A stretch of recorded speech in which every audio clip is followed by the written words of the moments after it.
Good morning once again, ladies and gentlemen. We are back. How about that breakfast from the Hotel 540 banquet staff? And while we're acknowledging the banquet staff here at the hotel, let's also acknowledge some of our many sponsors who have engaged us in the event today, including platinum sponsors Campbell Insurers, MJB, RBC Dominion Securities Wealth, gold sponsors Amplify Consulting, Aero Transportation, Delta Hotel, Kiwi Man Creative, New Gold, New Afton Mine, Makwa, Westway Plumbing and Heating, and partner sponsors Acres, Avanti, Blue Sky Consulting, GK Sound, Pattison Media, Margot McMillan Law, and Visual Signs and Printing. So.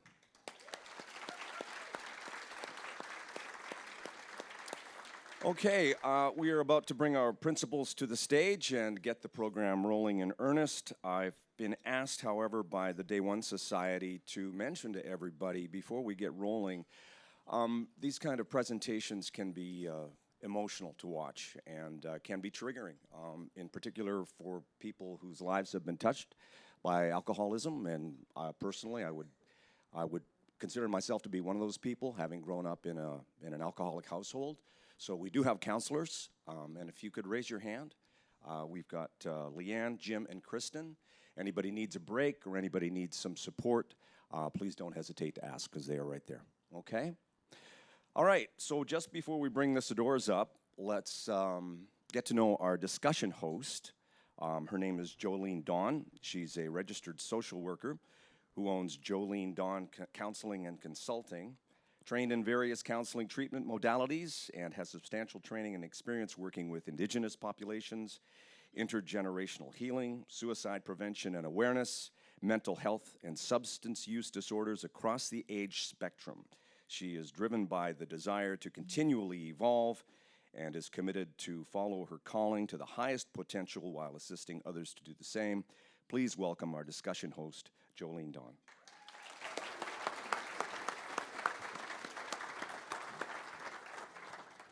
All right, and now let's introduce the Sydors officially. Darryl, as many know, is a former pro hockey player, NHL defenseman, won 2 Stanley Cups during his career, reached the Stanley Cup Finals in '93, 2000, and 2008 as a junior. Darryl won a Memorial Cup here with the Kamloops Blazers, represented Canada at the World Junior Championships. However, if you ask him, he will tell you his proudest accomplishments are being married to his wife, Shar, and being a dad to his 4 sons, Parker, Braden, Dylan, and Cooper.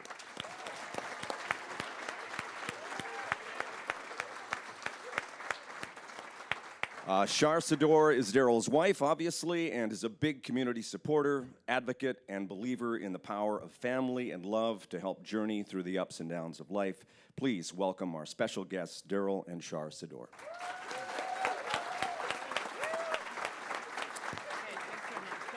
Okay, and without any further ado, I'll turn things over to Jolene and the Sydors.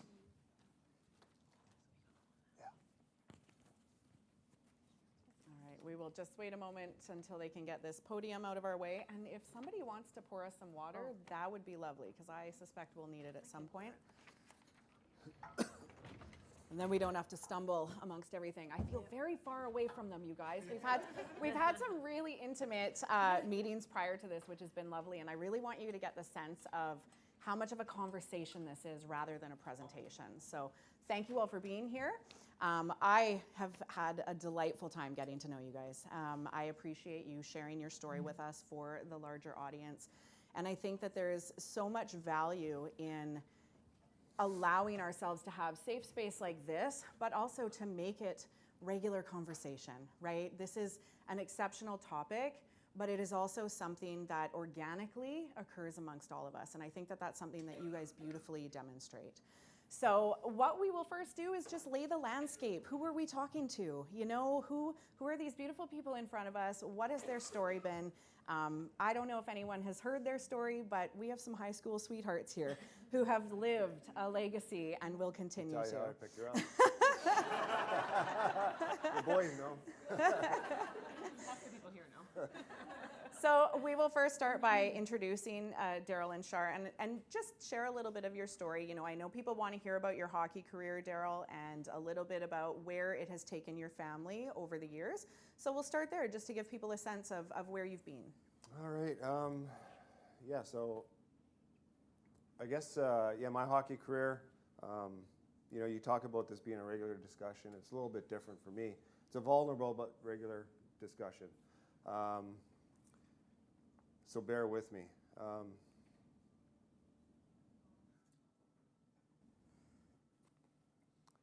It's okay. Born in Edmonton, Alberta. You know, the one that really got me was Hitch. You know, I've known Hitch since I was 11 years old. So back in the day when it was hockey, there was no draft. And I was listed when I was 11 years old. I couldn't play here till I was 16. And I was pissed off that I couldn't make it at 15. And he pulled me into old Mac Park in the hallway, and he was telling me, like, Sid, you know, you're going to go back. I'm like, no, just give me another chance, you know. He's like, no, you can't. You're not 16. I said, doesn't matter. Just give me another chance. I can prove that I can play with the 16s. He's like, well, no, it's like a league rule. Dr. Smiley was our doc back then. So I've been coming here since I was 11 years old, and Hitch has been a family friend, and he's gone through a lot with myself, with my family, my mom, and stuff like that. Was able to play some junior hockey here, and then it worked out. I was lucky enough to, you know, have a career in the National Hockey League and play a few years and, you know, do something that I was passionate about. But then there was, you know, consequences at the end of it too. So, you know, that's kind of where I've been brought up, and you'll probably learn more about my upbringing and how this all kind of unfolds. But yeah, that's me. So played a few years here, came in 88, 89. We went to 2 World Cups, and then I was able to go and played on, I think 18 years in the National Hockey League. Hoop, how many, 18? Yeah. And a few different teams, and got to be able to see, and then obviously Shar was right by my side right from the get-go. We met in NORCAM, and she was there for me. Sherry. She's the one. Yeah. Sherry's house parties. No, she's the one that started it all. Anyway, that's enough for me. I can talk. Yeah. Beautiful. So one of the primary things we talk about in the journey of addiction and how it's impacted your family is alcoholism. And maybe you want to share a little bit about the role alcohol played in your life leading up to the point that it became problematic and came to the awareness of Shar and your family. Do you want to share a bit about Sure. how that journey looked? Yeah. Darryl? I wasn't a drinker growing up. You know, I had a few drinks, you know, when your dad says no when he's got the bar downstairs, and I'm like, well, you know, when parents say no, you got to try. That's not true. I never did.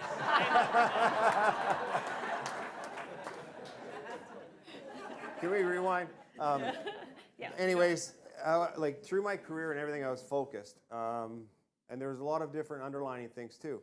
But I was focused on trying to be the best athlete I could be, hockey player. You know, I didn't really I drank alcohol regular, I was a normie. But it really alcoholism started, it was always around, and it started hitting me more probably my last year of playing, and then retirement. Change, right? And that's when my upbringing, do I get into this now? Yeah. My upbringing, I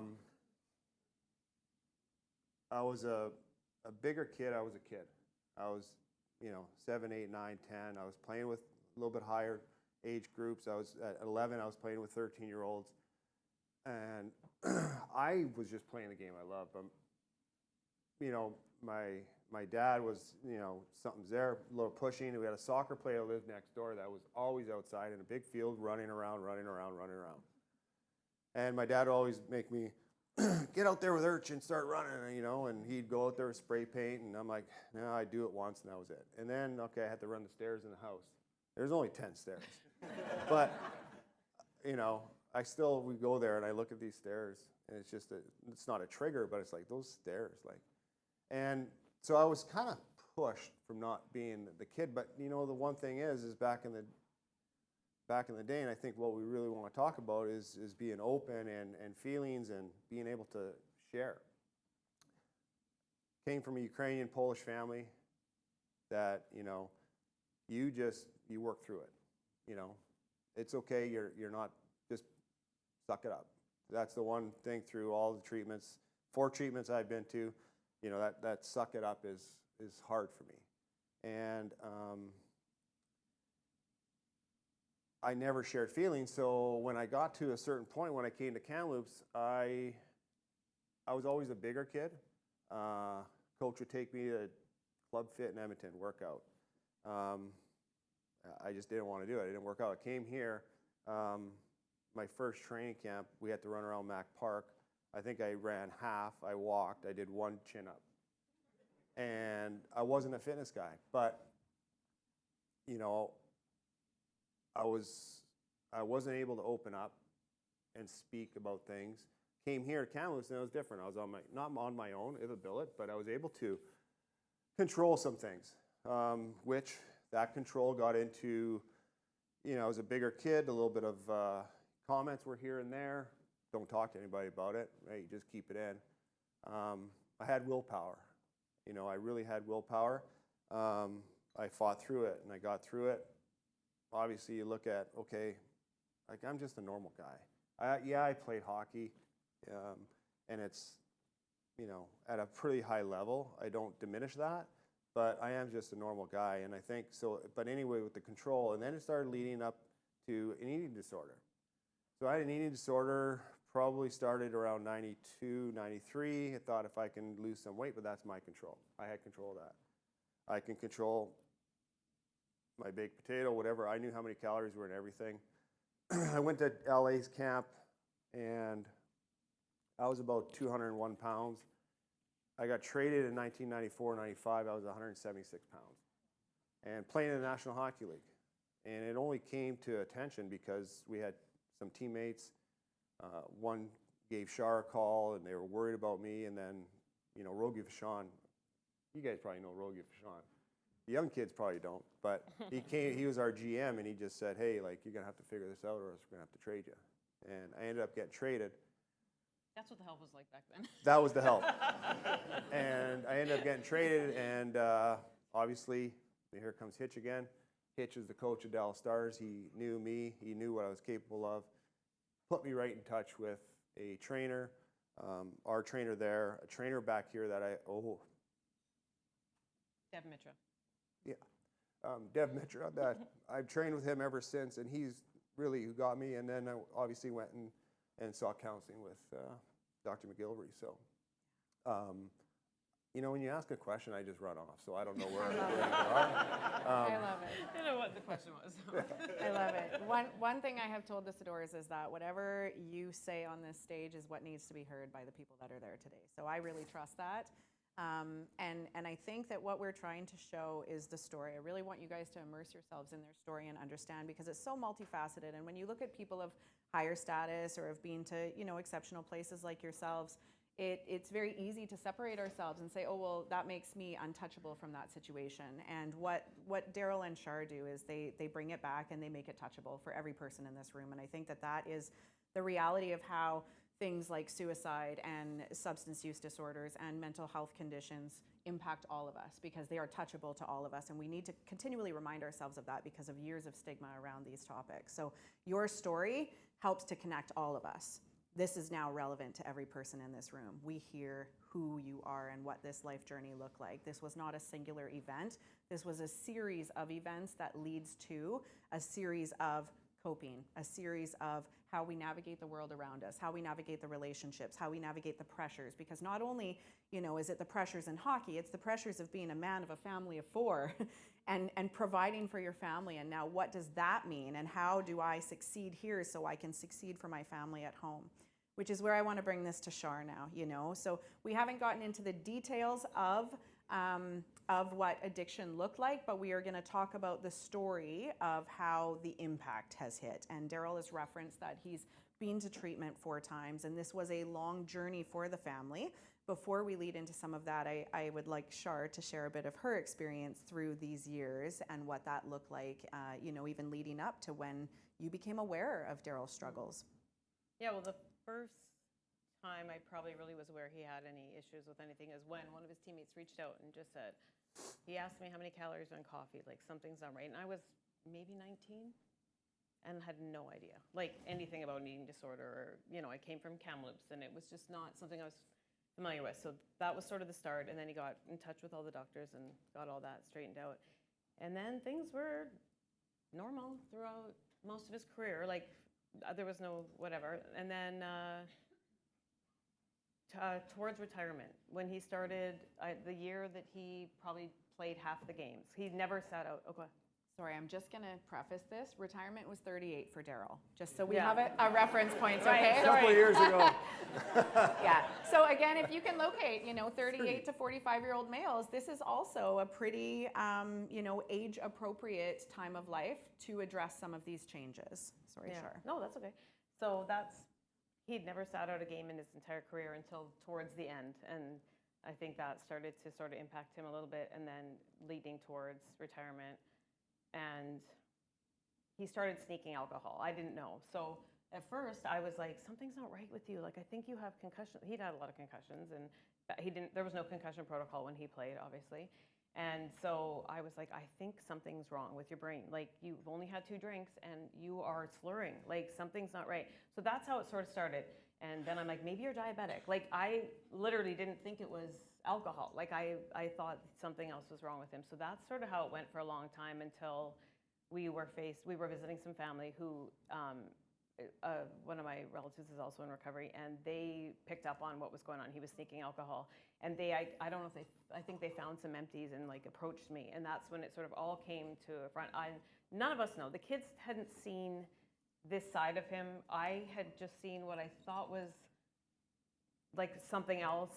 And so we were sort of all blindsided. And he went from there, we were in Winnipeg, he went from there straight to treatment. And we were left like, what just happened? Like, how is this my life? Like, I have no idea what's going on here. And so that was sort of, the beginning of that yeah, journey. it was really shocking. And so he went to treatment. They called me, and I literally had no clue. Like I said, is he in detox? Because I was trying to learn stuff about it. Is he in detox? They're like, no, he doesn't need to go do detox. He's not that tight. Like, he's a binge, whatever. I was like, okay, like, I don't know. And so at first he wanted it kept quiet. And so I was like, oh my gosh, we go to the lake for the summer. What do I tell the neighbors? Like, I can't tell the neighbors you're away, you're at a meeting without your phone for 6 weeks or whatever it is. Like, I was like, that's not going to fly. So finally I just said, I can't, for me, do this. I need to tell people. So I mean, all my girlfriends are here. I sent an email out to all my friends and just said, like, I'm not usually emotional, you guys. Like, those people that know me here know I'm not. Anyways, sent an email, and they were all so supportive, like, right back. We got, like, a ton of support, which we've continued to get from all of them. And, and that sort of started the journey of recovery. But if anybody here has experience with it, they know the journey to recovery is not just a one and done, usually. Yeah. I mean, you're pretty dang lucky if it's a one and done for you, so. We talk a lot about relapse being expected, and if there is no relapse, it's a bonus. And I think that's something we've talked about in our conversations, and some of the things Shar has shared is how sort of gaslit you felt, and how in that moment everything flashed back in terms of trust. There's so much trust lost. Now not knowing, and this wasn't because Darryl was self-serving and intending to be hurtful. Something that took a lot of healing and a lot of awareness over the years was recognizing this was for him to cope and manage with what he was struggling with, never to intentionally hurt you guys. Right. And you've shared that took a lot to get to that point. So Darryl, if you want to share a little bit about what that treatment journey looked like, sort of in a nutshell for your family. You had 2 very different experiences you spoke with me about. I think it's worth highlighting that here, because this is also the thing about recovery, is that it's not a cookie cutter approach, and that each person is going to have a different way that it works for them, right? And you had some ways that did not work for your family, and some ways that you had great success with. Do you want to share that? Yeah, and first, and just want to say, when I relay back to my inner, my child and my younger years, and I'll speak about my dad and stuff like that, this is not a bash on my dad. My dad, I love my dad. He's the best. But you know what? He just didn't know. He grew up with a dad, and he just didn't know. He was being the best dad he can be. And it's made me different now. So yeah, back to treatments. 2014, the journey began, and I usually get some tattoos for reminders, and I have the dates on my hand, and this is my pickup hand that, you know, it always reminds me. But I went to Edgewood and Nanaimo. That was my first stint. Fly there. I don't know what to expect either. It was pretty hardcore treatment.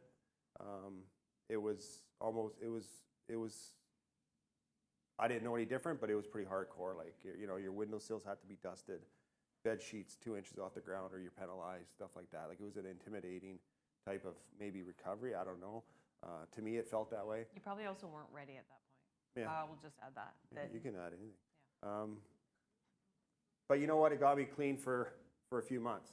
And then, obviously, then after that, this is when the big stuff happens. And I got my DUI with my son in the car. We went back early for a hockey tournament.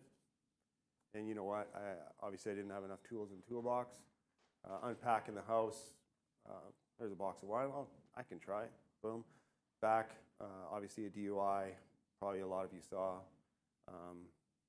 You know, I don't like it, but also, you know, when you Google my name, or I Google my name, I care about my kids, but when I Google my name, it's a reminder that what the dark side's like.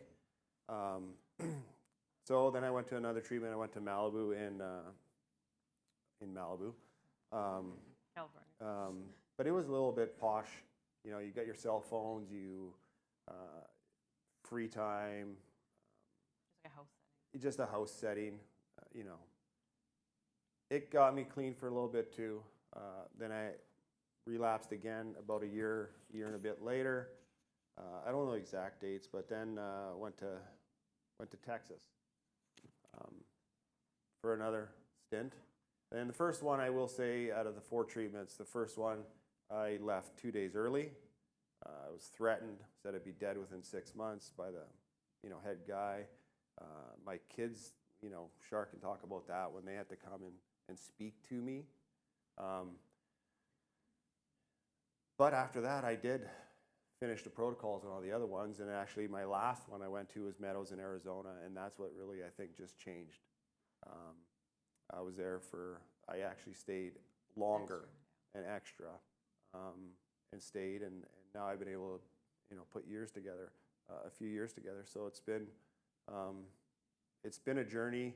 There's been ups and downs, but I think what happened at the Meadows is I really got to look at myself, and I think what really helped, obviously, with our situation too, being the 4th time, she was able to come and spend a week and learn everything that I've learned, and, you know, willing. More willing Yeah. than able. But the one thing that, now you just say that question, the one thing when I went to, a therapist said to me, and I said this word earlier, I had a lot of willpower to get over, you know, to train to be a hockey player and not stop and skate right through that red line, and, you know, not stop early and stuff like that. And I told her this. I'm like, how I have all this willpower to be able to have this great career and get through all these things, but like I just can't fight this. And she's like, do you know what the difference is between willpower and willingness? And I'm like, you know, I don't know. She goes, well, willingness is asking for help and being open and being vulnerable. And until I really learned, you know, starting to learn that and be vulnerable, and it's okay to be vulnerable. It's actually a strength to be vulnerable and open. That's where things started getting better. Thank you. that's the money shot right there. If you need one message to take home, that is probably it. Shar, one of the things that you talked about in that part of the journey is you don't remember a lot of that. I really want to remind people, you know, when we look at the loved ones around us and how they're impacted by a journey like Darryl's, you were being a mother to 4 boys. Yeah. You know, and running them in their lives in a different country, in new cities often, right? And there was a lot of things that you were not able to notice, or, right, like you said, I didn't notice, I had no idea. And, you know, recognizing that the parallel lives that you two ran at times is no different than the lives anyone in this room is running in their partnerships, right? And I think that, you know, there was some moments of how could I have missed this for you that we talked about. And maybe you want to just share a little tidbit about that before we go to the video of your boys in terms of life at home and what that was like in terms of when you would be asked by a treatment center when he was away, having luxurious meals and rest and all these things, because I think that is a very realistic piece of resentment that we can carry with broken trust and harmed relationships through some of these experiences. It wasn't fun to call home once a week, that's for sure. That, Yeah. Like we've got to this point now, but it was not great all along the journey. Like I was not a nice, you know, it wasn't just so like, oh, it's okay. Like you go take care of yourself and I'll stay here. And like, but my priority was the boys. And I remember, so the first time it was shell shock. We did go visit once and it was a pretty traumatizing experience. We were all just learning of this. The kids they were like Coop, I don't even know how old. He would have been like 5 or 6, like he, you know. And so we go to this treatment center and we're all in shock. And they are sat down in a room and said, tell your dad how he's hurt you. And they're just all like, he didn't hurt us. Like, we don't even know what you're talking about kind of thing, you know? Like, what do you mean? So that was sort of the start. And then, so that was fine. And then the next time it happens, then I'm a little more angry. And that was California. I remember driving down a street in Minnesota yelling at a counselor on the phone. I'm sorry to all you counselors here, but I'm sure it happens to you a lot. But I was yelling at her, like when she was trying to get me to come out. I said, I'm not coming to support him. I have 4 boys I have to take care of. I'm worried about them. I'm not worried about him. Like, he's fine. And then, and yeah, being a little resentful. He's just tucked away, taken care of. At this time, this is my thought process. Actually, I went to California for 2 nights.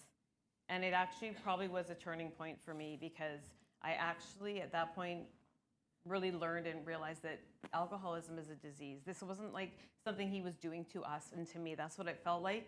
Like, how could he do this to us? You have 4 boys. Like, how can you do this to us? That's sort of where I went into. And when I went there, I lucked out because there wasn't any other family there, and I sort of got a one-on-one. And it started it changed my point of view about addiction. I realized, okay, this is a disease. His brain is different. Like, we're lucky if we can pick up a drink for the first time and just have a drink and then not have another drink. You don't know you're going to be that person until you take a drink and until you start down that road. So it's almost too late. And then same thing happened. I didn't go to Texas. Still angry, you know, obviously. And then it came to Malibu, and they called and they wanted him Meadows. And that was the last time. And they wanted me to come. And again, I was resistant. I don't know why I was so because I was pissed off, honestly. I was mad. And so they finally convinced me to come. They wanted him to stay longer, and they really, really encouraged me to come out for the week. And I did, and it was life-changing. It was actually the best thing I could have done for us, for all of us, really. And it was an amazing week, and a lot of therapy, too, all through it for me. I didn't have a lot of compassion going through it, I will say. I love Maybe now, but I did not have. I will be, we're here now, but this was not like a rosy road all the way to the end. I love Char's rawness through this, because this is what I see in my office all the time. I get the partner with the resentment. I get the person who says, I want the vacation for a month. Why am I not the one, you know? And that's the realness of all of this, and I appreciate that you're willing to share that, because it's not our proudest points, right? Like you said, you know, I'm supposed to be supportive of my, I was mean, right? You know, and recognizing the wounds for both parties, right? In terms of, in order for Darryl's recovery to be successful, the support he needed at home also required her wounds to be healed so that she could learn to trust him, you know? And you did a lot of things to build trust. There was breathalyzer tests. There was all sorts of things that, you know, you still talk about having triggers and how the two of you worked that out. But again, it's that, every day we're choosing each other and we're choosing to recognize what we each need and support on this journey. So thank you for that, because I think that that's a really key piece, that when we look at how loved ones can leave places like treatment centers, and again, recovery doesn't only happen in treatment centers, it happens at community levels in various different ways.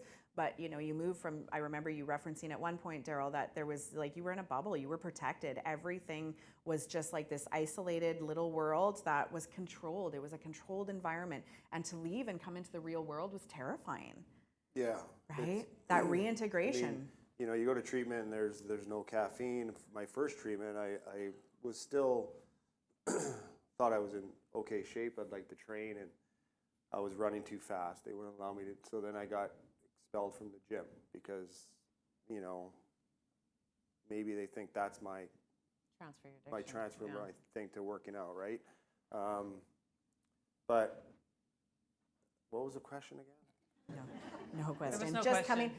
coming back into the Coming real back, world. like coming back, essentially. it's all like, so yeah, exercise, like you got no caffeine, you got low sugar, great meals, obviously nothing that you were able to get in touch with, and you come back to the real world, it's like Jurassic Park on steroids. And that's You truly got where your bright skills lights. come I in. mean, my DUI haunted me for years anytime a cop would come by. Lights, right? Anywhere you drive, you drive by different triggers all the time. It is like Jurassic Park. So, you getting back and surrounding yourself around the right people, places, and things. And I think that's one thing that helped my recovery too, is moving back with family. Because like you said earlier, talking about Shar, she's on her own with all this. You don't have that support and that family. And I think that was the right move for us. So making Hopefully the sure boys. that your supports have supports, Yeah. essentially, right? And I think often just in the busyness of life, we can lose sight of that or not have those resources available. And you've talked about how your boys also receive support through this, and how that's been, the catalyst to healthy intergenerational healing rather than traumas. Yeah. So on that, I would really love to switch to a video of the boys and their journey through this. If we can all take a moment to watch this.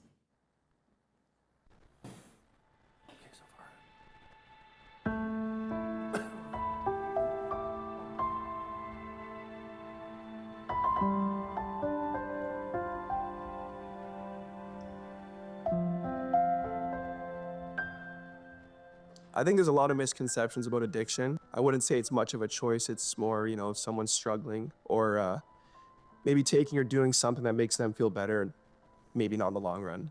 I guess that's kind of how I think of it or put it. It's some sort of just habit, thing that just we have like an unhealthy hold on or hope of, sort of like a false hope, and it's not. It's quite a challenging thing. It's not just a simple decision. Addiction has impacted my life in kind of two big ways: of the relationship I have with my dad, and at times what trust has looked like, what communication has looked like, and then in another regard, just sort of how I look for control in my life, feeling like at times not having it when dealing with addiction. It's almost like a paradox of how it's impacted my life, because on one hand, being like in it, like when my dad was going through kind of like the thick of it, it was like difficult, and I didn't know like how to trust him, and like I still wanted to trust him, but there was kind of that like back and forth. But also I think after it and being able to look back, my trust with both him and my mom have like increased so much, and like I actually think now I can trust them more because of just like the vulnerability that both of them shared in it. I was way like younger than all of them, so I'd say like more confused, and I'd find myself like defending him a lot because I wouldn't really know how like it impacted all these guys. I mean, it was scary. And then kind of going through that whole process with, my family and my mom and my dad. It was really, it was kind of you're learning with it. For me, it was always like I had this like logical side of my brain and this emotional like response side, where the logical part of me was like, no, like I know I've been explained that like addiction isn't a choice and addiction is an illness, and like nobody wants to be addicted to things. But then the emotional side of me was like, this guy just lied to me and told me he was completely fine and he wasn't. So I think when you're actually in it, it's like it's just this like constant bouncing back and forth. I think that's where a lot of the confusion comes from, because on one hand, you know, this like my dad's not doing anything on purpose to hurt me. So this isn't, I don't want to put all the blame on him. But the other side of it is like, but he is the one that is not causing, but like he's the reason that all of this is happening. So who else deserves the blame, if anyone? In the middle of it, you're just like, I don't really know what to believe. In my experience, like there was a lot of hurt, a lot of tears, and a lot of just broken trust. And that was really hard. You know, it's interesting in like hearing, kind of as we talk, what were all of our experiences around it like, because you know they were quite different and for whatever reasons. But I think my biggest hope would be that those youth would find someone to listen, because I think it can be such a loaded, and like there can be so much heaviness to it, right? It's like everyone's story and experience will be different. We're really privileged and blessed with the parents that we have and the circumstances we have, and I know not everyone has that. But I think if it's possible to find somebody who you can, like whether it's a therapist or whether it's some sort of positive peer or role model or mentor that can listen and help you kind of process those emotions in a healthy way, because it could be a lot. For me, it's like, don't judge a book by its cover. Especially like something that he did, it was such like a lasting effect. So it's really easy to like make an assumption from like the outside. But once like he gets like know my dad and how much he's gone through to like get better, I think just don't really make those assumptions after like you get to know the person, like what they've been through and what they're trying to do to get better. Immediately, my first thought is we're all just like human beings living our first life, trying to get through every day. So it's like if you're judging somebody based on a single mistake they've made, I think it's also like looking back on yourself and just being like, well, would I want somebody to judge me based on a mistake I made a year ago?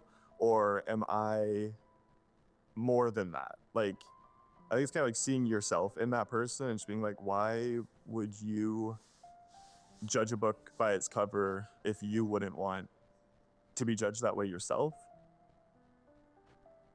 I think there's tons of misconceptions about addiction. I think, and maybe some people think of it, their first thoughts could be, guy's a terrible person, maybe like you, or, like honestly, it's all negative thoughts around it, but it's really not how we see it or how I see it anymore. I see it as someone who's struggling, who needs help, and needs to ask for that help. I mean, it's crazy how much, I guess, my thoughts on addiction have changed.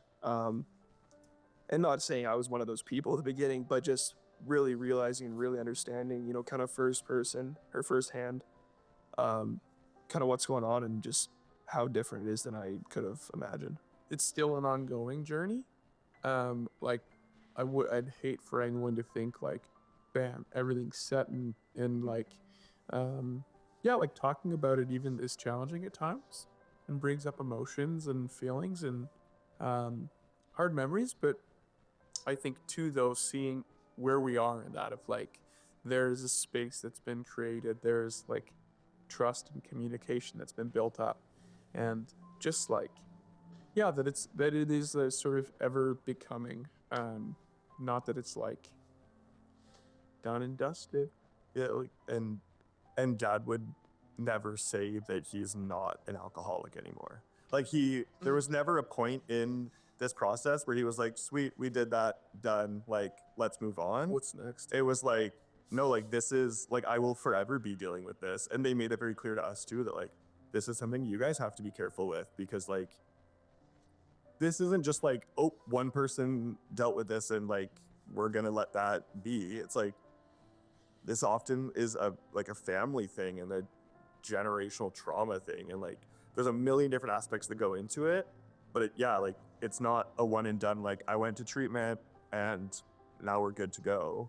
Like, it's forever, I guess. I could go on forever and ever about how much I love my parents. I mean, they've taught me everything I know, and they're the two strongest people I know. I mean, besides you guys, obviously, top 5. But yeah, no, I mean, they've taught me everything. We've been together through ups and downs. We've never split up, even when times were hard. They've always taught us that sticking together is, I mean, one of the most important things. Throughout the whole process, there was never a moment that like us boys got put on the back burner. Like, it was never like, okay, like, we have to work on salvaging this together and like we'll deal with the boys later. It was always like, you guys are top of mind always. For my mom, I think like resilience and strength is the word that comes to mind. Just knowing and sort of like, witnessing what some of those moments were like, and seeing her strength just kind of carry on, and her commitment to like us boys and dad was really impactful. And then for my dad, I think for his willingness to just get better and the challenge that takes, like that it isn't just some sort of easy decision, but it is like there is sacrifice in it. But I think from that sacrifice comes the chance for better fruit.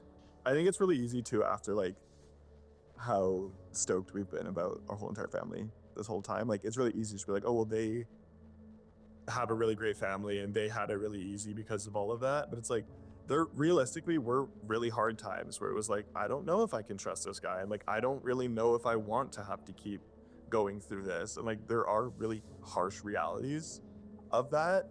But it's, I think for us, just being able to take that step back and be like, okay, well, the fact that he even openly admitted that this was something he was going through is more than a lot of people are willing to do. And so like that alone, and I think for anybody that's dealing with addiction, like if somebody is able to tell you that they're going through something that's difficult, they've already taken probably the biggest step that they're going to take in their recovery, because that's like, with all of the stigma behind it, that's the hardest part. For me, it's like how much he's sacrificed and how hard he's worked. Like sacrificing time for treatment to get to be away from our family to get better. And like the last couple of years, he's really like been there for us, and like all the holidays, like he'll drive to his game in a different province, make mine the next day. Like he's always there for us, and that's like, I really respect that about him, even though like he's been through all these up and downs, and like he's worked really hard to get better. I really admire just how much of a family man he is.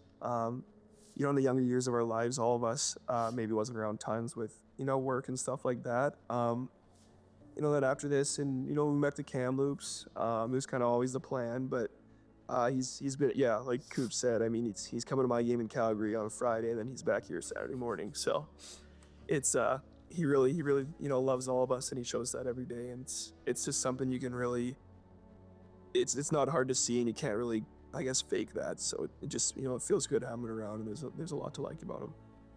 Every time you talk about it, or we sit down, or we just have a random conversation about this, you kind of realize one more thing.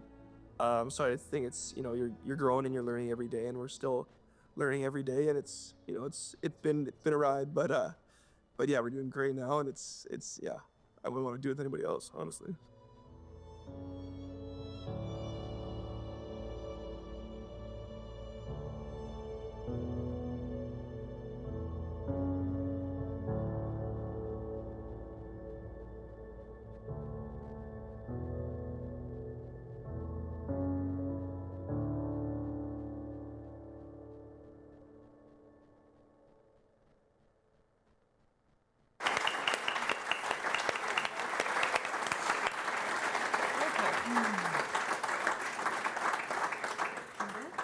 I can always hold it until that couch moment Yeah, when you me sit too. down, Darryl. Took me a while to sit down. That's the 18 years. Retired at 38. Yeah. Thank you, boys. I think, one of the things that comes up in my office a lot, especially in parenting stuff, is, people come in concerned about the rupture. And I'm talking about rupture in relationships. And there is true beauty in the repair. And that is what recovery looks like for you guys. This is what the evolutionary part comes through, is in the repair and how we repair the damage that we've done, because we're all going to do damage. We are all going to screw up multiple times a day, some of us 3 times already, and it's not even 9 o'clock, right? It's about how we repair that. It's about what we do. And something that you two shared with me last week when we met again was Darryl was always willing to go for help. And when we talk about, as a loved one, supporting somebody in this situation, how do you continue to support and say yes? And you almost didn't say yes to that last treatment center visit. You almost didn't. And, perhaps if you would have listened to the people around you, or you would have listened to even your rational mind to say, I can't keep doing this, you might not have, But the one thing that truly, showed for all of you is that Darryl was always willing to get help, right? Yeah.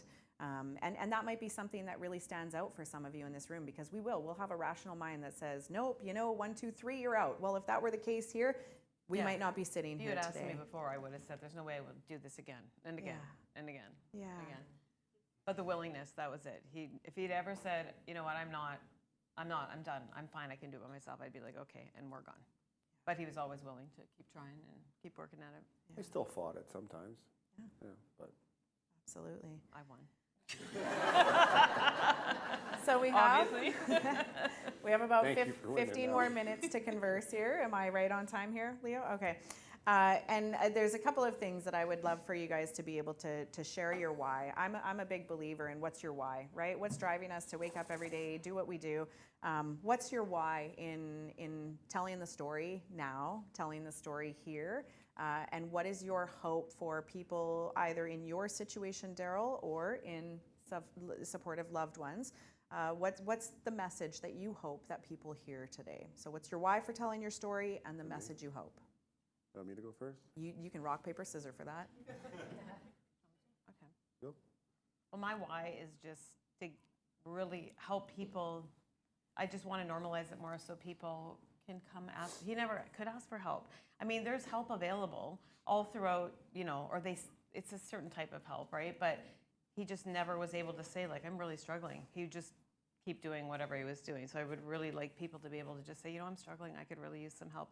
And not expect that they're going to be shamed, and because we didn't have that. We never had, there was that odd few Facebook messages I got from strangers that I was like, okay, you're gonna get blocked. But for the most part, people were so understanding and there for us, and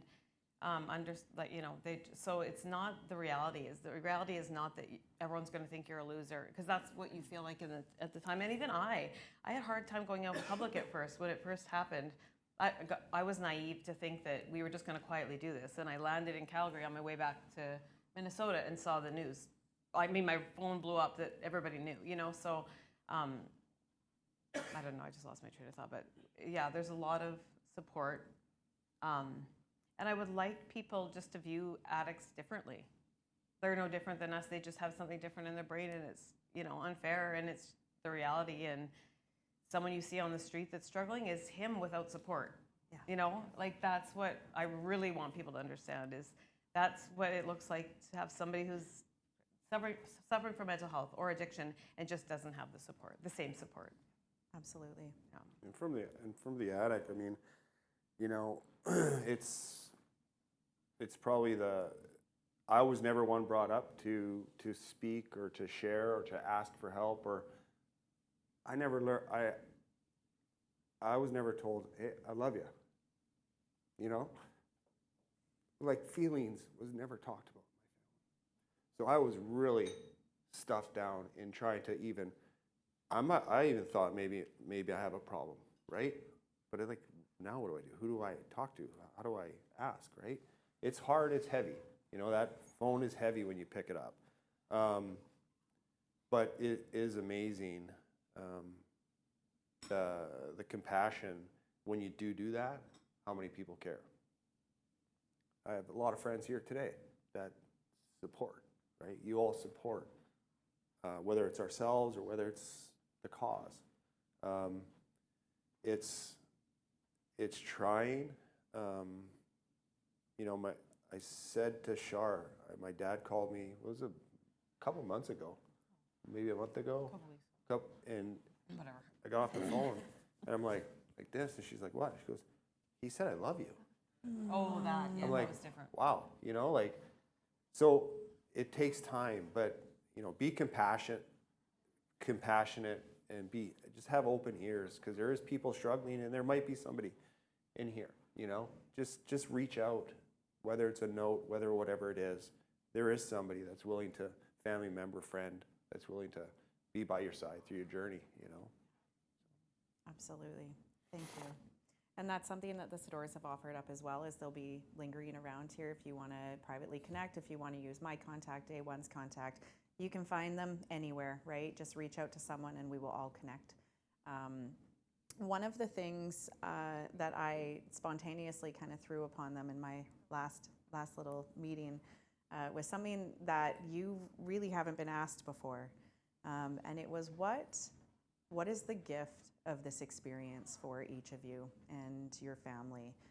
And this is often a hard one. I do a lot of grief work, and there is a gift of grief once we are able to heal what the initial response is and the wounding there. But there is often a gift that comes from these experiences, the triumph from tragedy. And if you wouldn't mind sharing, each of you, what has this gift been for each of you? Well, I think the gift, like, for me is just the day-to-day life, because that's what I have to do now. It's today, right? When I first started this journey in 2014, I thought, oh God, great, I'm going to be 6 years sober at 50 years old. You know, I had this big, long list of things that's going to be great.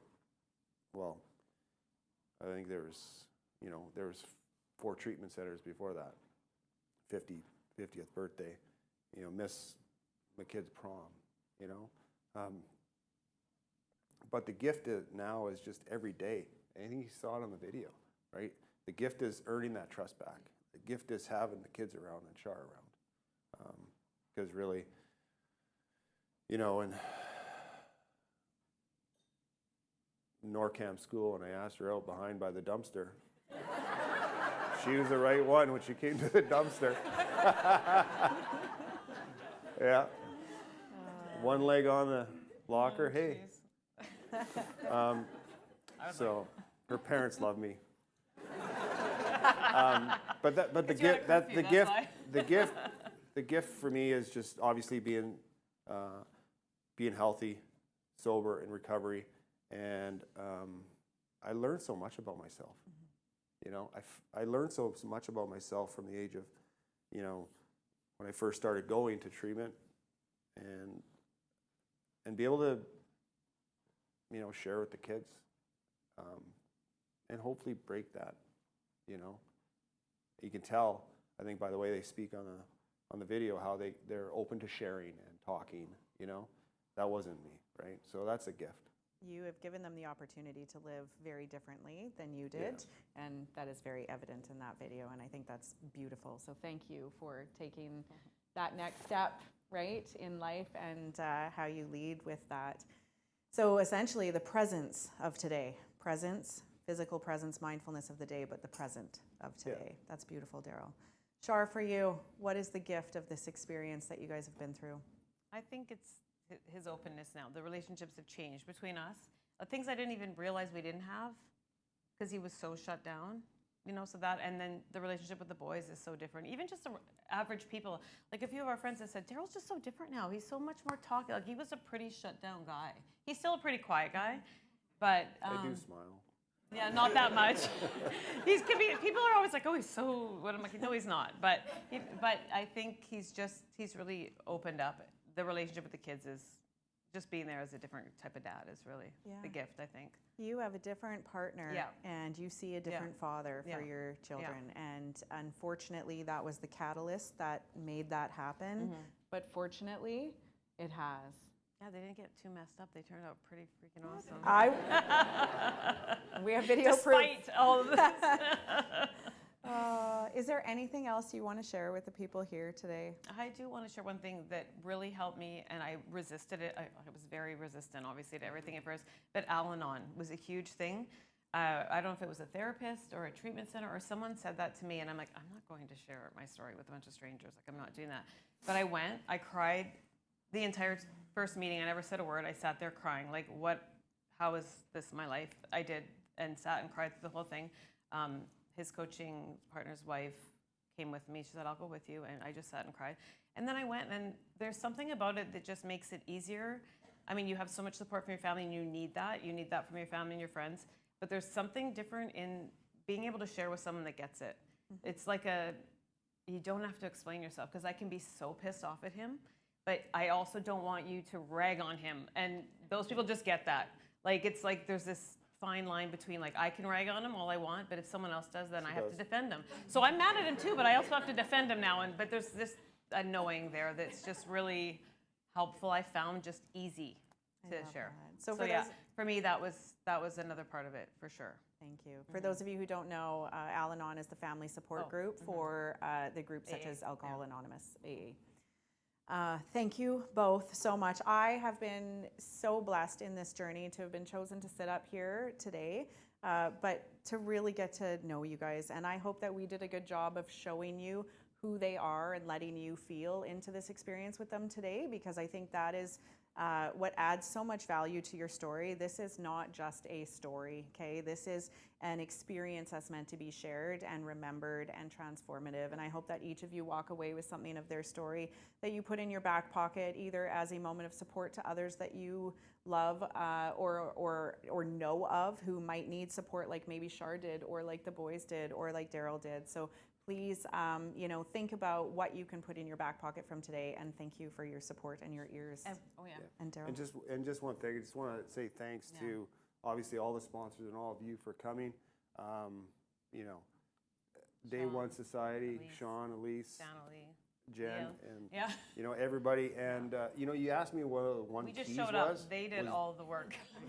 Oh, they shut my We mic. dressed appropriately and didn't know though. Yeah. We We didn't know the color theme. Yeah. Dana Lee has been on us for This a was couple a great years, on idea. me for a couple Yeah. years. So she's the key to really doing this until she asked Shar, made this and now we're this doing happen, it. yeah. So, and just have compassion for And we were people. 20 and 21 when we got married. Now you're seeing not the real 16. way this relationship works. I mean, it's still She too just young. talks. Still a child bride, but. Yeah, just hopefully you can open your ears and have compassion. I think that's one of the biggest things is there's people hurting, and we need to listen. Yeah. Thank you. Thank you all. All right.